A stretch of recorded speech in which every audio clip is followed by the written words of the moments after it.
Hello phenomenal internet people, hope you're all doing amazing.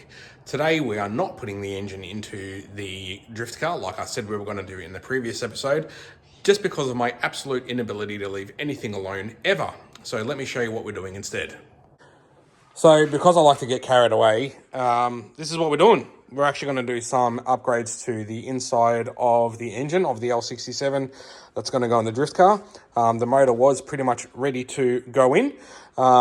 But yeah, I've gotten carried away and now I'm doing stuff. So long story short, we've got push rods, upgraded valve springs. These are 120 pound valve springs. You can also get 135 pound valve springs. We've got some retainers, some valve spring retainers, which are chromoly. We've got some collets or keepers, which are also chromoly. We've got a double row timing chain by Rollmaster, as well as a machined billet oil pump cover. And we've also got a gasket set for the front of the engine. Long story short, push rods, valve springs, retainers, and the collets I had in stock.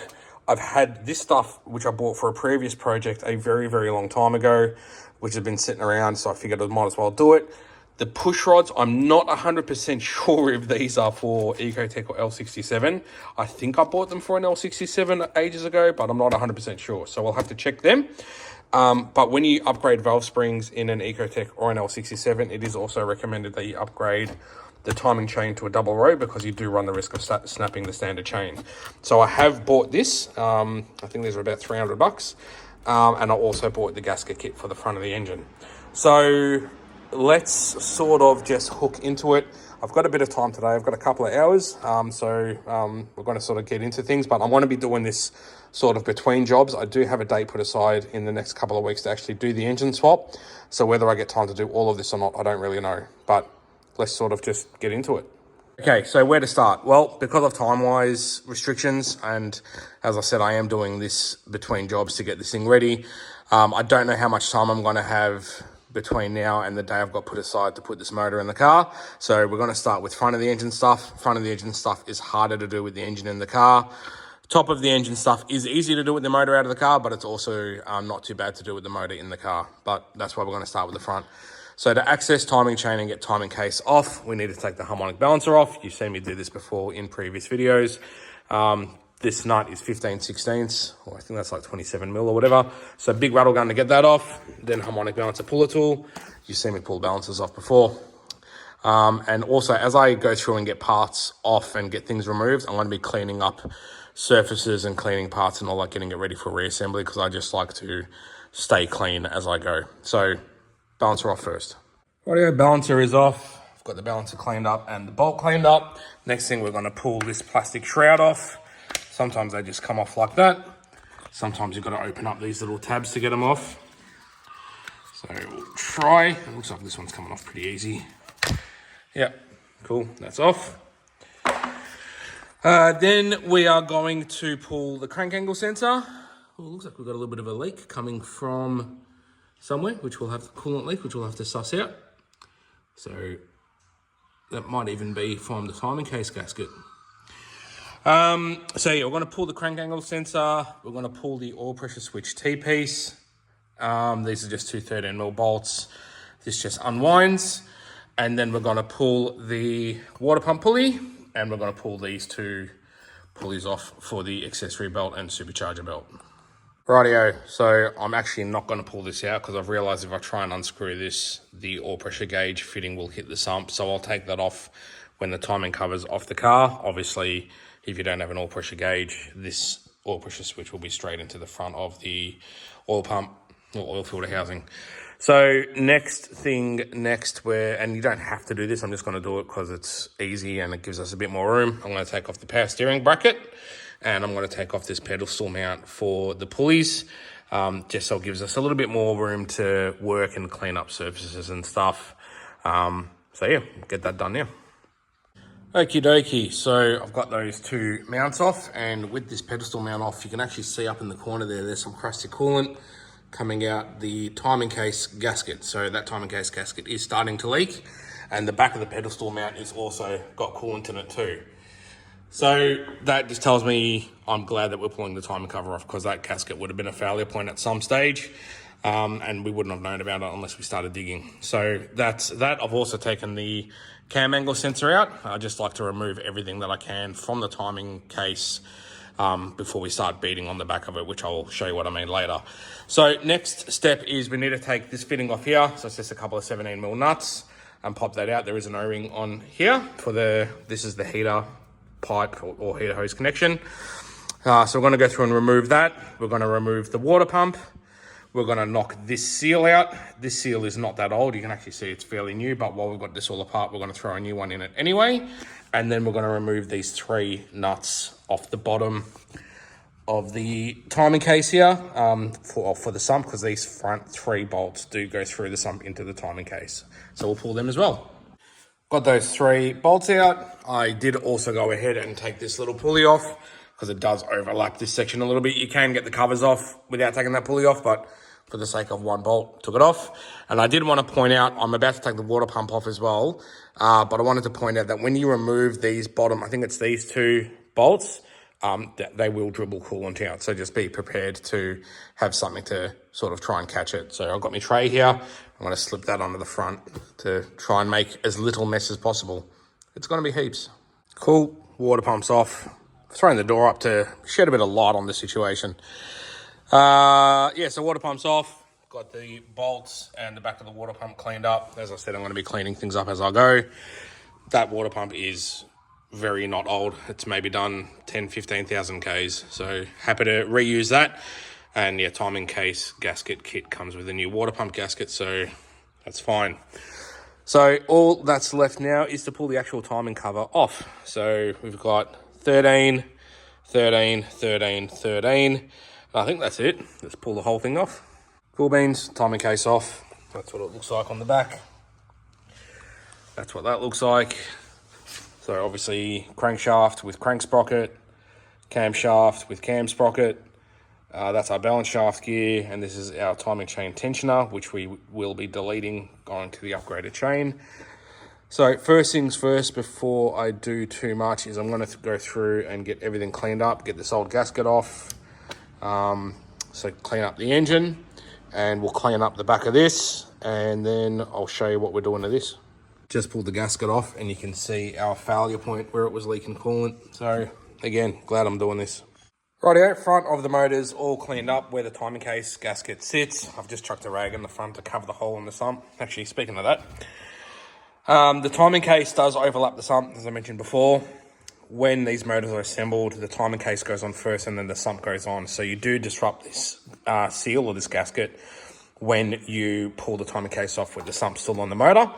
I do find it's more of an issue on the older V6s where they run an O-ring style seal with a groove machined into the sump. On the VY sumps, they run this rubber embossed gasket, which is the rubber's embossed into the aluminium. Sorry, I didn't mean to give everyone the finger then. And I do find if you just put a bit of slustic in the corners and a thin bead across the front, they do tend to seal up. So that's that. But this is all cleaned up, ready to go. So timing cover is over here. It is also all cleaned up. So we've got the area all cleaned where the front crank seal goes. We've got it all cleaned up where the water pump goes. Got the underside cleaned up where the sump seals. And then we've got the back section cleaned up where the timing case gasket sits. It's a bit corroded up in this corner where that gasket was leaking, but we're just going to pretend we didn't see that. We'll put a bit of silicone or Celastic in that area when we reassemble. So the next mission we've got to do is remove these 5 bolts for the oil pump cover, because we've got a machined one to go on here, which is thinner to clear the double row chain, which I'll show you in a sec when I go and get it. These bolts can be tricky to get out. I have snapped Torx bit heads in here or rounded bolts trying to get them out, so they can be finicky. So we're going to do that first, and I find the best way to get them out is by using my impact hammer and hitting it with a hammer just to crack them. So before we go any further, we're going to do that. Alrighty, all those bolts actually came out pretty good. So now we can go through and take this cover off. So that's sort of what it looks like inside. These are our oil pump gears. And now what we've got to do is put the machined cover on. When I do these, I like to put a little bit of this Maury's oil stabilizer. This is like a super thick oil additive. I like to just dribble a little bit in between the gears. So I do that, and also I put a dab of red high strength Loctite on the bolts for the oil pump cover. So we'll do that now. Just dribble a little bit of that in here, probably just like a quarter of a capful. Dab of the Loctite on the bolts, cover on, tighten them up, and then just give them a knock with the impact hammer to tighten them up. All right, that is on and tight. The only thing I do like to do once I get these covers on and bolted down is I just like to make sure that we can still freely move the oil pump, which we can, just because it's fun to do. That can go in the bin. This is ready to go back in the car, and we're ready to put the new chain on the engine, or strip the old chain off. But I want to call it there because I do need to go out and do some retail work now, and we'll pick this up again soon. Morning YouTube family, it's bright and early, about a week and a half after we've touched this, and it's freezing. So goal for today is I want to get all the front of the motor stuff back on. I want to get the new chain on, get everything back on, timing case, etc, etc. Get everything on the front of the engine ready, because it's only about a week away, the day that I've got put aside to put this motor in the car. So I at least want to get the front of the motor finished, because then if we don't find the time to do the top of the engine stuff, at least we can do that when the engine's in the car. So yeah, goal for now is to finish this. Also, disclaimer, which I didn't mention at the start of this video, doing this chain, valve springs, push rods, all that stuff, doesn't really make any difference to power. It's more of a liability thing, but even on stock boost, it's still okay. I'm just sort of doing it for fun, I guess. I have seen valve springs break in these things before. Not often, they're not common, but I have seen it. So it's probably a good thing with how high in the rev range this engine stays. And obviously doing timing chain, you need to do the valve springs, which I'll actually draw you a picture and show you why. So please pardon my terrible diagram, but basically this is our block, these are our heads, that's our cam gear, that's our crank gear, and this is our timing chain. Cam shaft goes round and round. There's lobes on the cam shaft that push up on lifters. The lifter then pushes up on a push rod. The push rod transfers that motion to a rocker. The rocker then, as the push rod is coming up, it pushes down on the valve, and you've got a valve spring around the valve to help seat the valve spring back up against the head. Upgrading valve springs, obviously the force required to push this down is greater, which puts greater force on the push rod, greater force on the lifter, and the rotational force that it puts on the chain to operate all of that is greater, which is why these things like to snap chains when you upgrade the springs. And also upgraded springs can affect push rods. I have seen push rods bend before, but with the valve springs that we're running, I don't think it's going to be an issue, but we've got push rods, so we're going to try and fit them if we can. So that's basically that. Okay, so what we're going to do is 8mm bolt to remove the chain tensioner, and then we'll be deleting that. We don't need it anymore. We'll then undo the camshaft sprocket nut, and then we'll be able to pull the camshaft sprocket and the chain off as one thing. Once the sprocket's off, we do need to get this little dot out.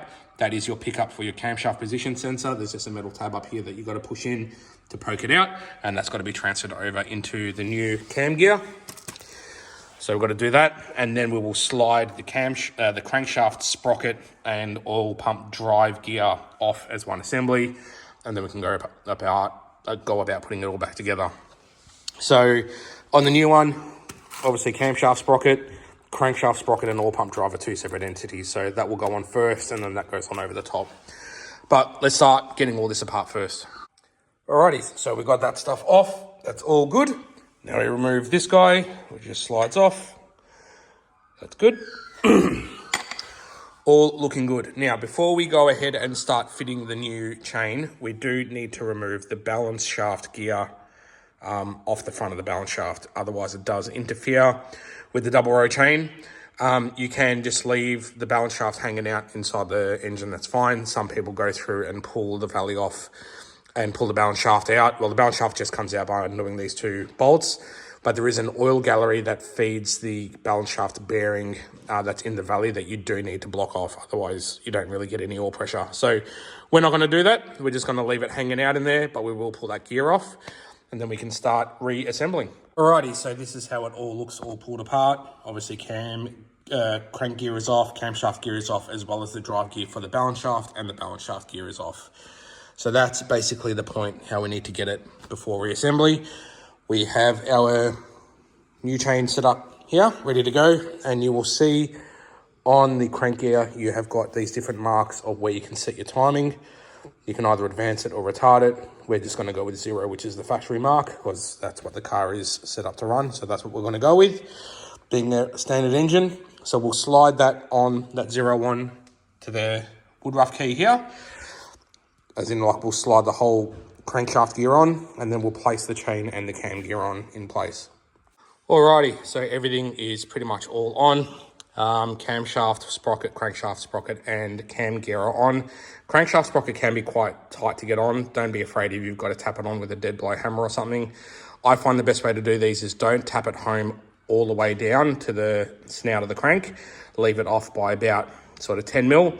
Then get your cam gear sort of sitting on there with the chain. Tap that on, tap that on, tap that on, tap that on till it all goes on flush.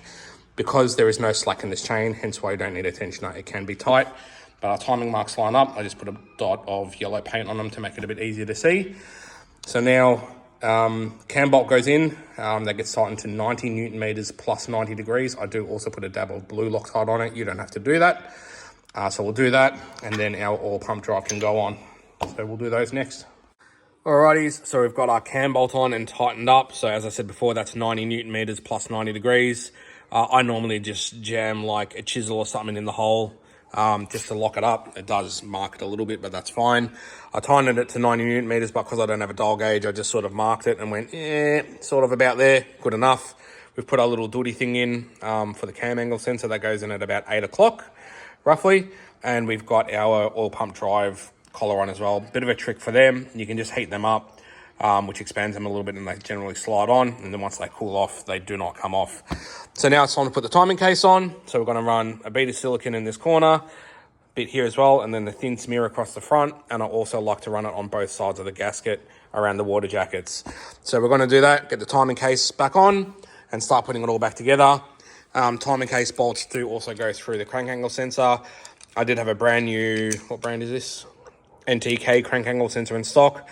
Even though the old one wasn't that old, I'm going to fit a brand new one while it's off, and then I'll keep the other one as a spare and bring it with me when we go racing. So yeah, let's just hook into getting it all back together. All right, guys, we've got the timing cover back on. A couple of things that I need to point out when you do go to put this back on that I should have mentioned to you before is that the oil pump gears inside here do need to line up when you go to put the oil pump back on. If you try and force it on, you will break the gears in the oil pump or cause it to bind up or whatever. Secondly, a lot of these bolts go into oil or coolant galleries or jackets. So on the 13mm bolts or the 1/2-inch bolts, whatever, I do put a little bit of Celastic, just, sort of about 5mm up on the thread of the bolt, just to help it seal a little bit better. And also the crank angle sensor bolts, as well as the 4 13mm water pump bolts, do help with putting the securing the timing cover to the front of the block. So once you start putting the timing cover back on, I do suggest you go through and finish assembling everything, including bolting the water pump on, the sensor and everything. So now that we're at this stage, we've got those 4 bolts on and we've got the 3 under the front in and tight, and we've got the crank angle sensor on. We're now going to knock in a new seal for the front crank seal. We'll bolt the water pump on, bolt the the cam angle sensor back on. We'll put the pedestal mount back on and the power steering pump bracket back on. So we'll just go through and knock everything out. I already put the idler pulley back on up here as well. So let's just knock it out. Boom, just like that. It is all back together as far as front of the motor stuff goes. Looking at how long this video is probably going to be, I am not going to start doing the top of the engine stuff with the valve springs and stuff.